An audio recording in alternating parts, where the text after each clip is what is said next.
Iran ने अपना master stroke खेल दिया है अमेरिका और इसराइल के खिलाफ। ईरान ने हाल ही में बहरीन के डीसैलिनेशन प्लांट पर अटैक किया, जिसकी वजह से पूरे मिडिल ईस्ट जियो पॉलिटिक्स में टेंशन का माहौल बन गया है। अब कुछ लोग ये बोलेंगे कि एक नॉर्मल अटैक भी हो सकता है। अमेरिका और इसराइल ने ईरान पर अटैक किया तो एक नॉर्मल ईरान के द्वारा एक्शन अटैक हो सकता है। नहीं, ईरान ने जो डीसैलिनेशन प्लांट पर अटैक किया है वो बिल्कुल भी नॉर्मल अटैक नहीं है। ये डीसैलिनेशन प्लांट पूरे गल्फ कंट्रियों की लाइफलाइन है। डीसैलिनेशन प्लांट का मतलब होता है कि वो नमकीन पानी को पीने लायक पानी बनाता है, और पूरे गल्फ कंट्रियों का वाटर सप्लाई इसी डीसैलिनेशन प्लांट से ही होता है। अब आप ये समझिए कि इस अटैक से इम्पैक्ट क्या पड़ेगा। सऊदी अरब, यूएई, कुवैत और बहरीन जैसे कंट्रियों का 80 to 90% वाटर इसी डीसैलिनेशन प्लांट पे डिपेंडेंट है, और इस प्लांट पे अटैक करना मतलब पूरे वाटर के सप्लाई को और ज्यादा दिक्कत में बना देता है।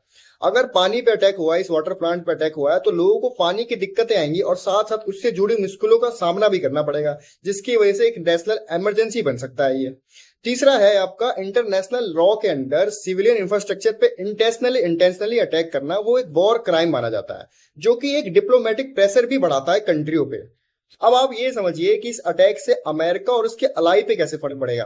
देखिए, इस अटैक से टेंशन और ज्यादा बढ़ चुकी है, क्योंकि अब ये अटैक जो है, अब ये जो वॉर जो है केवल वेपन्स का नहीं हो गया है। अब इसका अटैक, इसका जो फर्क है सिविलियन पे भी देखने को मिल रहा है। और जो गल्फ कंट्री और इसराइल है वो किसको सपोर्ट करती हैं? यूएसओ को सपोर्ट करती हैं। इस अटैक से जितने भी गल्फ कंट्रियां हैं वो प्रेशर बना सकती है अमेरिका पे कि भाई अब ये तो या तो लड़ाई खत्म करो, ये वॉर खत्म करो, या तो तुम ईरान को खत्म करो। क्योंकि अब ये जो लड़ाई है वेपन पे नहीं टिक गई है, केवल मिसाइल और ड्रोन की लड़ाई नहीं बन गई है। अब इसका असर हमारे सिविलियन पे पड़ रहा है, क्योंकि अगर सिविलियन को दिक्कत आएगी तो सिविलियन कंट्री पे प्रेशर बनाएंगे कि यार हमें को दिक्कत आ रही है। अब जो गल्फ कंट्री है अमेरिका पे प्रेशर बनाएंगे कि यार अब तो ये लड़ाई खत्म करो, या तो ईरान को खत्म करो।